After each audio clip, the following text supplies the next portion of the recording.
Exclamation everybody, and welcome back to Steve Jackson's Sorcery. When we last left off, we finally, third time was the charm, or maybe perhaps the fourth time, I'm not quite sure.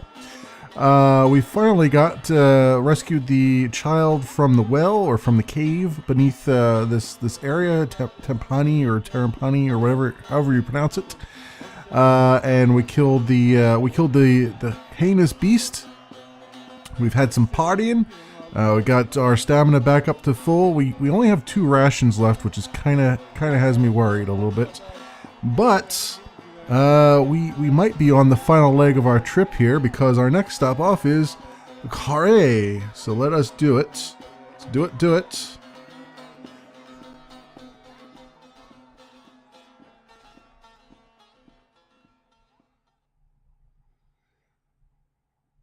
Your journey through the Shamantanti Hills is completed. Along the way, you have gained the friendship of Flanker the Assassin and have been given 2 useful keys, to the cells of the Red Eyes and to the gates of Sorcery. You have collected some magical artifacts, 1 giant's tooth and 4 goblins' teeth. You are armed with a long sword and your original sword, and have 2 rations and 11 gold pieces, and a spell book. The adventure continues in Sorcery 2, Sorcery, City Port of Traps. Out now. Alright, well, I did not realize we were right at the end here, so let me switch over to Sorcery 2, and I will be right back with you guys.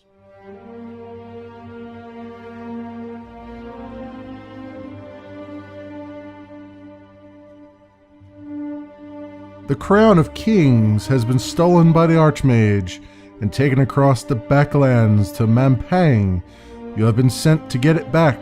Should you fail, the whole of Kakabad will surely fail. A journey began.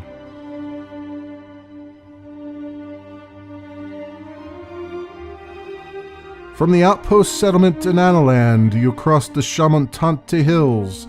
Along the way, you spared the life of a defeated assassin, traveled with a Minimite who almost cost you your life, and fought and killed the dreaded Manticore. You faced cruel twists of fate and deadly traps. A test of character.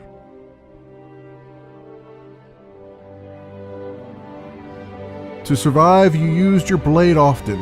You deceived, charmed, and tricked your way through. Your spirit guide changed as you changed, becoming the lion. But now all of that seems a distant memory, for you are approaching Sorcery, the city ports of Traps.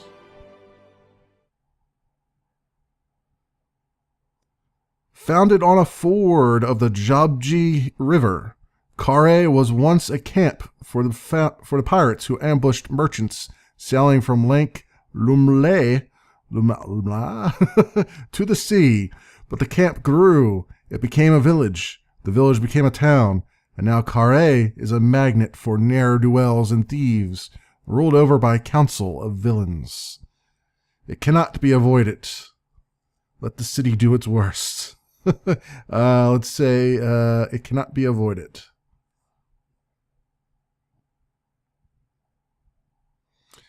You would go around it if you could, but on the far side is the North Gate, the only entrance to the backlands in the next stage of your journey. If your quest is to succeed, you must enter the city port of Traps and make it out alive.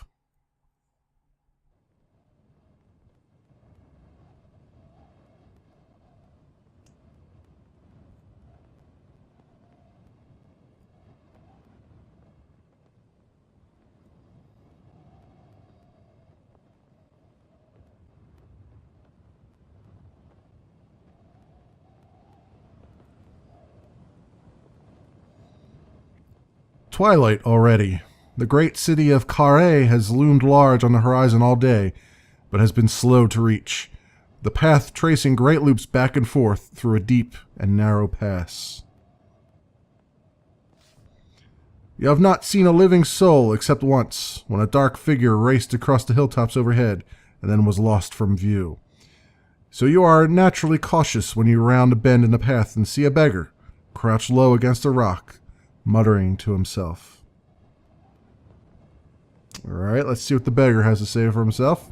Well, besides muttering to himself. You stop, out of sight behind an outcrop, but the beggar does not look like much of a threat. Wait and watch. You watch in silence. The beggar is an unfortunate soul. His head twitches from one side to the other every few minutes, and he mutters and murmurs to himself, "They're hiding in the rocks, sir. Hiding in the rocks." Approach him. You call a greeting and stride over, and he leaps to his feet, drawing a short stick from inside his cloak. "Who goes there?" he demands. "What's your business in Carré?" I am a traveler. The man pokes his stick at you. "A traveler? Traveling where?" The Backlands." "The Backlands?" He looks quite surprised. "And what is in the Backlands?" He prods harder. "Answer me, or you'll face the consequences." Who are you? "Who are you, you ask? You're certainly very brave." The man beams with aging pride. "I am the city guard. No one enters Carré except for me." And then, despite his age and clear ill health, he comes at you, waving his stick. "I won't fight you," you tell him. "You are unarmed." He waves the stick close to your face, jabbing a few times, but you push the point aside with one hand. "All right, then," he declares. "We'll settle this fairly." He tosses the stick to one side and raises his fists. The knuckles are blackened with scabs. "I still won't fight you," you reply. "I mean it." The beggar makes a short braying noise, like a laugh, and then lamps you on the nose. It is surprisingly painful, and he is readying for another swing. Step away. You step back, and with that the fight seems to drain from him. He sits down again, suddenly sad. "Very well," he moans. "You're right. I suppose I can't defend the city on my own." You're very brave," you tell him, kindly. "Am I?" he asks, looking up. "I don't feel brave. I'm still alive. Doesn't that make me a coward?" He shivers. "You don't have any food, do you?" he asks, sadly. I've only got 2 rations, but I will give him something to eat. You rummage in your pack and pull out a hunk of bread and cheese. "Here." The man grabs it and eats gleefully, like a wild dog. He murmurs and grumbles to himself as he does so. Farewell. He tips his head at the pass. "Get on with you." The path winds through gorse and thick grass. Carré squats in a basin in the hills like a stagnant, festering pool. You turn one corner, then another, and then the stone walls of the city are looming over you. Alright, the end of the pass. Before the entrance is a wide, open area that will take a few minutes to cross. You could scramble up the slope to the right to get a better view of the wall. Into the clearing or... Let's see what's in store for us first. You scramble up the slope for a better view of the wall. It is formed of staggering man-sized stone blocks, held together with gallons and gallons of mud and loam, dredged from the base of the river. It curves away in both directions, unbroken except for the gate. Then you see something that stops you in your tracks. There's a guard posted on the battlement above the gate, watching the clearing. Watch the archer. You keep watching. The guard above the gate looks this way and that, but doesn't shift from his position.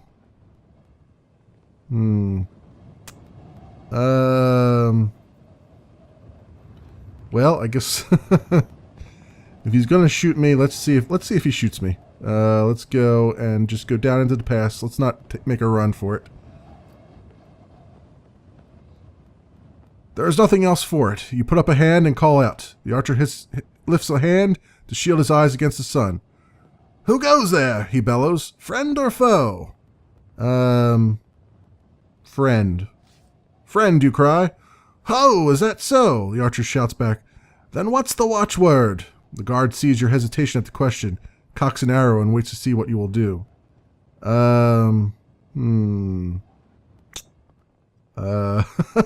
Guess a watchword. Yeah, that's probably not going to work too well. Yeah. Let's see. What would casting a spell get me? I don't even think I have a spell that. Well, I probably do, but I haven't really looked at the spell book too much because it just doesn't seem to interest me too much. Guess a watchword? You'll have to guess unless the lion can aid you. Let's pray for aid. You mouth a prayer to your spirit guide, but feel no wiser. Has your prayer been heard? You'll have to guess, it seems, and perhaps you will be helped, and perhaps not. You cup your hands to your mouth, ready to call out. Fabaji, Cantapani, or Shamantanti?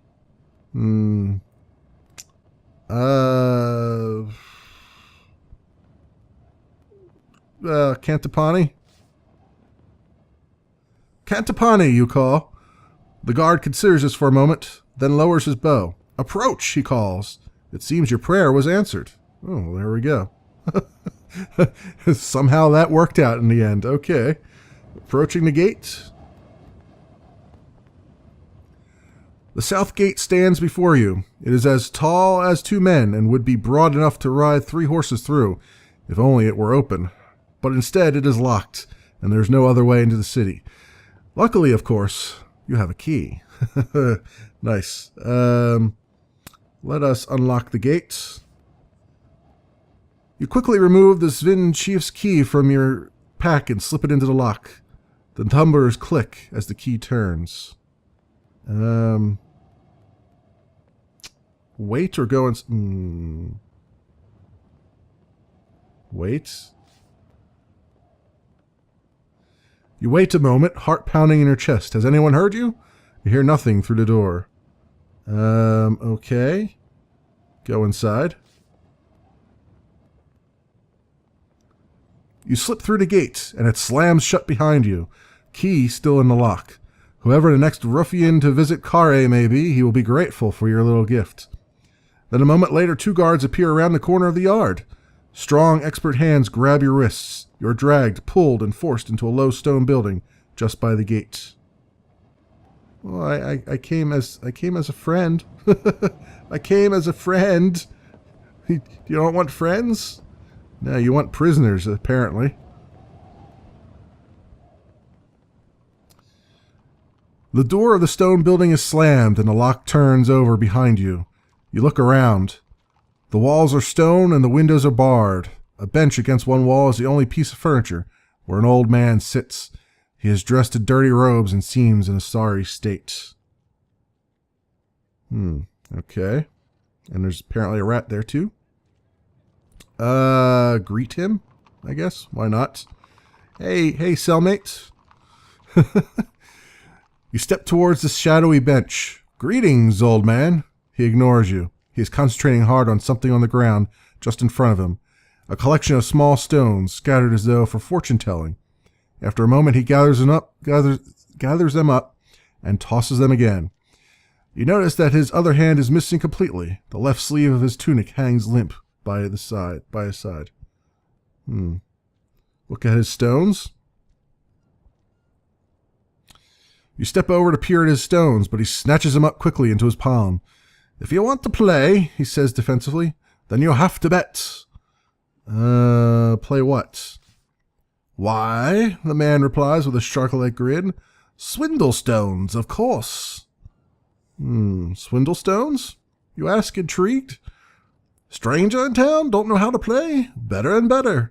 He shows you one of his stones. It is a strange 4-valued die.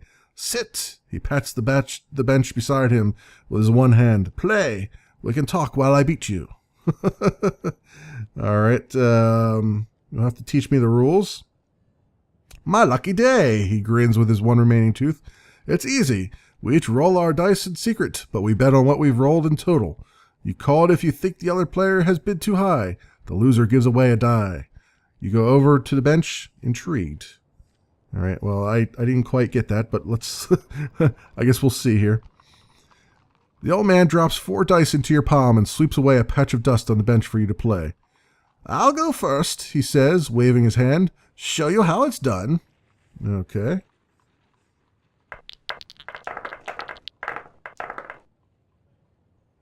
So I got 4. So what does he say? The game is simple. We roll and bet on what's come up. So for instance, I might start and bet that between us we've rolled at least 2x. But we don't know what's on the table, so I'm getting... Oh, we've rolled at least a 1. I don't know what the 2x means. 2 times. But we don't know what's on the table, so I'm guessing. Make a bet on the combined dice held by you and the old man. There are 3 1s. Oh, okay. So it's like... I think I get it. So it's kind of like... it's kind of sort of like poker, but not. It's like you bid on whatever we have the highest combined common dice, right? Okay. All right. Well, that's that's a hell of a way of explaining the game. But let's see what happens here. So we got 3 now. So I've got 1, 2, 3. Got 2 4s and a 1. 2 4s and a 1. So let's see.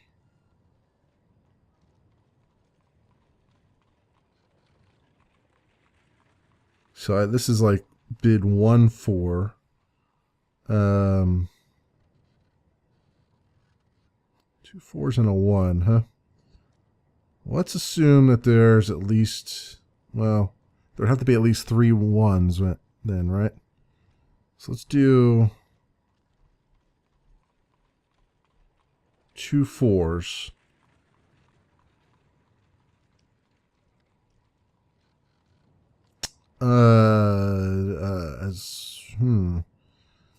Three 3s. 3 3s. Let me call. 3 3s. The old man went. Huh. Okay. This does not go well for me. So I got a 3 and a 4. Okay. He'll start with 1 2. So 1 2 and a 3 and a 4. I will say we have at least 1 3.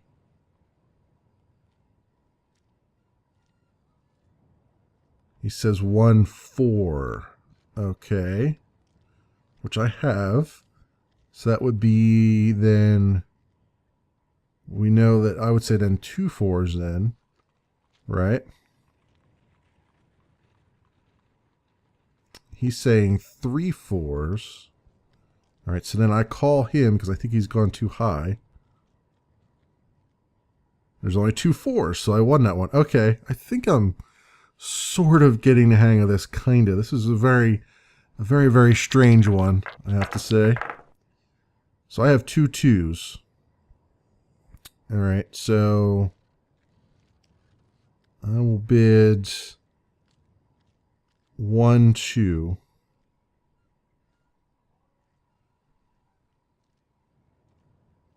And he's got a 1 4, huh? 1 4.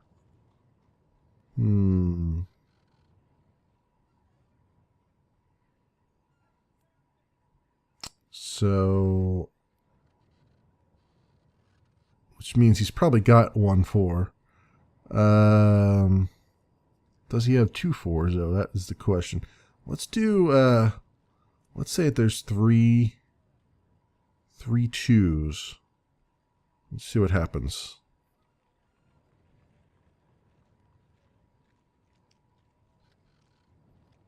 Alright, reveal dice. Oh, nice. I won that one. 3 2s. Awesome.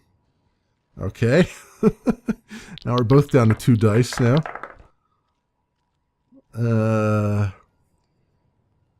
So, where are you headed when you get out of here, he says. Okay. He's got 1, 4. And I've got a 3 and a 1. I'm going to say 2 3s. Northgate. 1 1. 3 1s. See, each of these things are giving me actual things I'm saying, too. Which is kind of interesting. 3 1s, huh? Let me try that.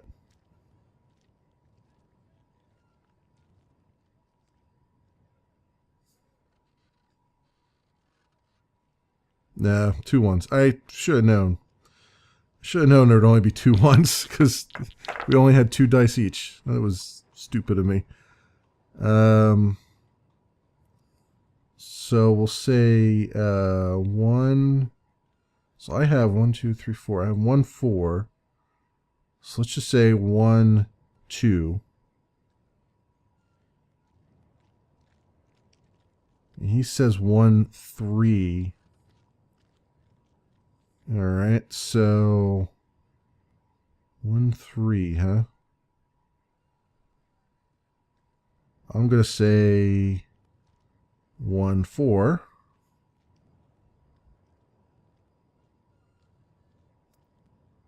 He says 2 3s. So he's got 2 3s. And I am pretty well screwed here. Because that's all he's got is 2 dice, right? Unless he is bluffing, so all I can really do is call. Only 1 3 to round is mine. Excellent. Alright, very good. So we're both down to 1 die now. It's better here than where I spent last night. So he's got a 3. And I have a 3.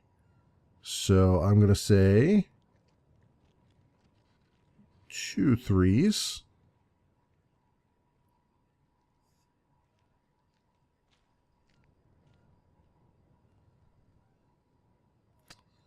All right. And there are 2 3s. The game is mine. All right, excellent. Somehow I pulled that one out, and I don't even really understand what I was doing. Although I kind of get it now. It just took me a while. I win, don't I? The old man nods, gathering up the dice. I went easy on you, of course. Rematch? Thanks for the game, you say, standing once more. I enjoyed beating you. The pleasure was mine, the old man says bitterly, putting his dice back into his pocket. He leans back against the stonework and hums quietly to himself. Okay, so do I wait? Do I talk to the man? Do I try and escape? Let's try and escape.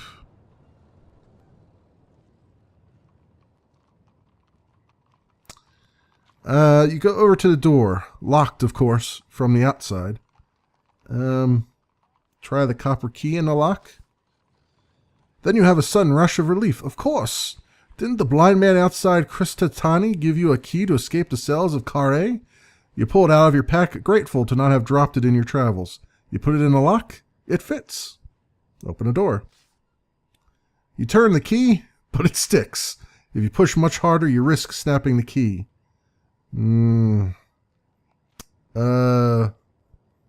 Crap. Well, I can't just give up, so I might as well force it.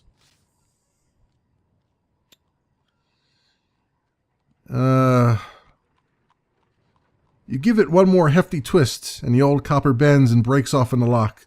Only then do you remember the blind man told you this was the key to the cells of the Red Eyes. not to the cells of the city guard. Damn. The old man claps his hand against the bench.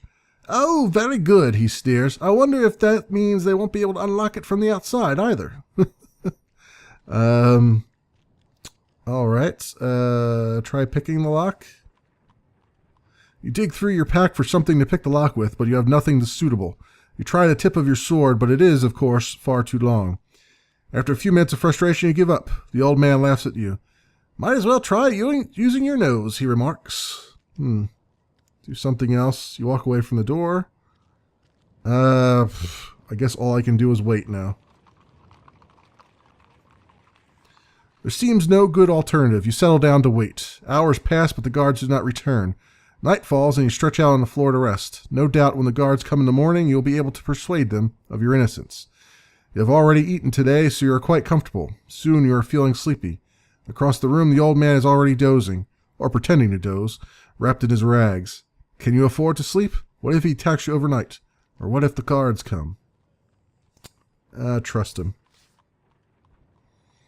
You shake away your fears. If something happens, you will simply have to wake up. But for now, you put your head down and try to rest.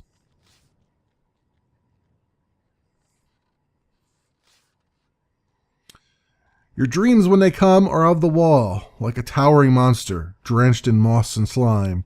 The gate its wide-open maw. Meanwhile, the one-armed prisoner throws the knuckles of his missing hand onto the bench over and over, calling endlessly to himself.